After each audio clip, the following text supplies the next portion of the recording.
7 liste, 312 candidati consiglieri in campo a coprire 355 candidature nelle 7 province venete. Il campo largo a sostegno di Giovanni Manildo, candidato alla presidenza della regione, mette insieme 7 realtà di centro e di sinistra, anime diverse, moderati e forze politiche con posizioni più radicali.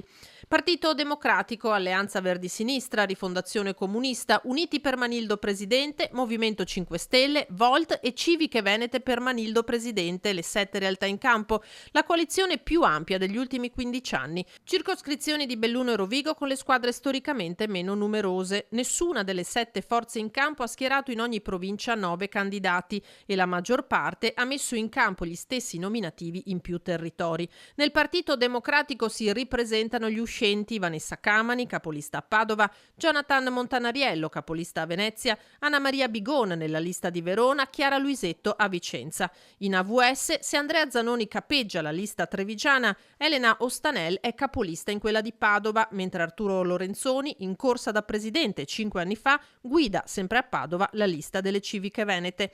In campo sindaci e amministratori, rappresentanti della società civile e dell'associazionismo, con l'obiettivo di cogliere l'occasione data dal dopo Zaia.